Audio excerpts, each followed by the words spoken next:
You've learned that plants and animals share planet Earth, depending upon one another to survive. Animals and plants are all links in a chain of feeding habits.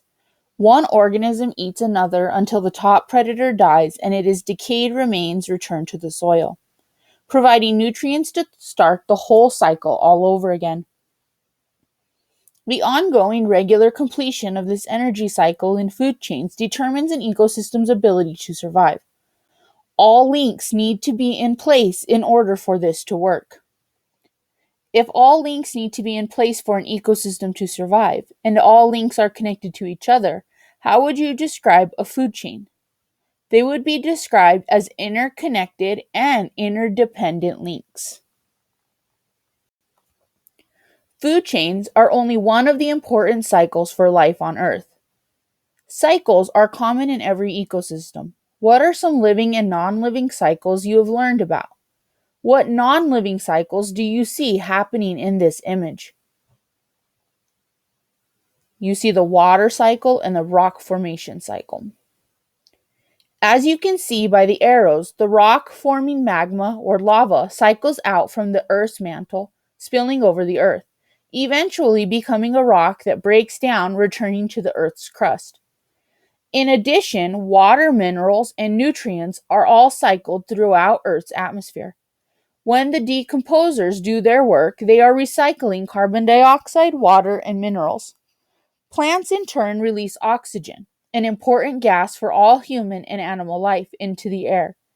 As long as these cycles remain undisturbed, life continues in a balanced way.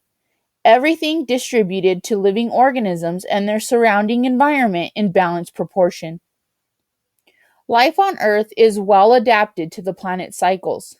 Its cycles help to keep Earth in balance. Change is a normal part of life. Think of all the changes you have experienced in your life. Hundreds and hundreds of changes. The same is true of our planet. It is constantly changing. Most of these changes are small, but sometimes changes to Earth's cycle affect all the life on the planet, upsetting our Earth's equilibrium.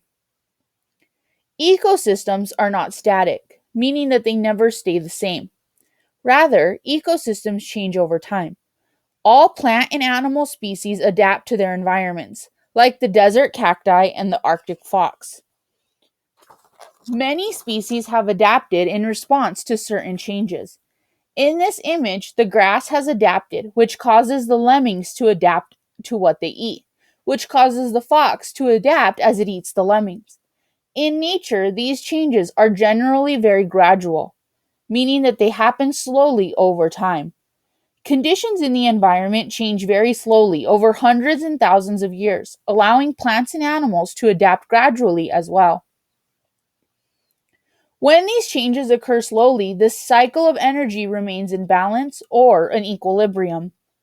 One stable condition gradually changes into another stable condition over a long period of time with very few disruptions or disturbances. This is called a balance of nature. All ecosystems need a variety of species at each trophic level to ensure the health of the whole community. Diversity or variety in the food webs increases the survival of each species, from the spiny cacti and deadly scorpions of the desert to the hairy apes and brightly colored toucans of the rainforest. The more varied the animal's diet, the stronger the chances of survival. Some animals have a very limited diet. Can you think of any animal that eats only one thing? A koala eats only a eucalyptus leaf from the gum tree. The panda bear eats only bamboo. Imagine what happens if that one food source is completely wiped out. Changes to the one species in an ecosystem can affect the entire ecosystem. No food equals no life. Think about it.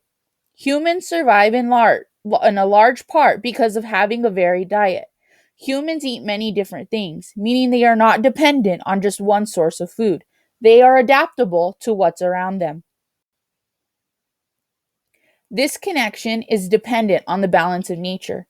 Think back to the energy pyramid. There are more insects than any other group of living organisms at the second trophic level of the energy pyramid. Insects are kept in balance by feeding on one another, as well as by feeding on plants. We sometimes think of insects as pests, yet they perform many important jobs. Bees are examples of important insects. They can deliver a painful sting, but we depend upon their role in the food chain. Bees feed on the nectar from the flowers, pollinating plants to ensure the growth of the new fruit and vegetables around us.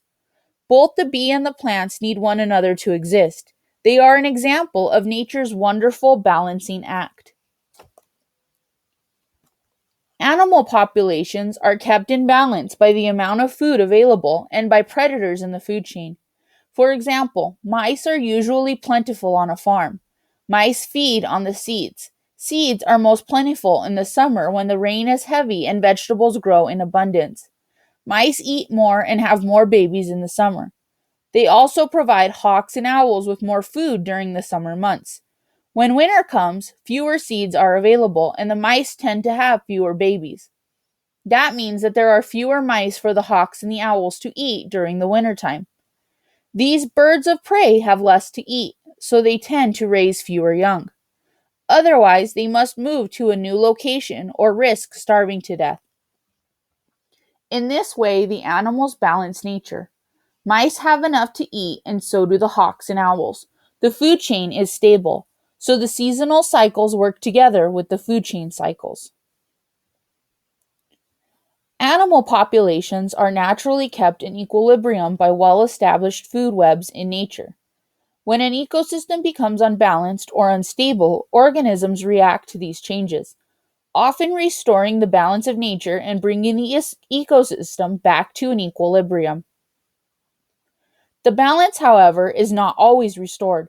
Sometimes humans interfere, and cycles are disrupted, and unexpected consequences are a result.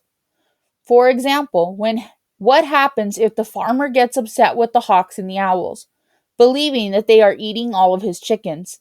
He shoots them, destroying the natural predators of the mice and all the other rodents. Without danger from these birds of prey, the mice scamper out into the fields and begin to eat more than their share of the farmer's crops. Nature is thrown off balance. There is a disequilibrium. A problem begins as the mice begin to destroy the grasses, and this is the first link in the human food chain. The white-tailed deer provides another example of overpopulation. White-tailed deer have lived in our forests for thousands of years and used to be kept in check by their natural predators, the coyotes, the wolves, and the mountain lions. Over the years, humans have killed these natural enemies of the deer, leaving the deer at the top of the food chain. Many more deer lived, resulting in an overgrown deer population. At the same time, humans made other changes to the deer's habitat. Loggers entered the forest and cut down large areas of trees, leaving behind low-lying vegetation that the deer love. With this new plentiful food source, the deer did not have to work as hard to get their food. Their population grew and grew. Meanwhile, while all those cut logs from the forest, humans built new homes on the edges of the woods. So today, deer can easily wander out of the woods and be found foraging for vegetables and flowers in people's yards.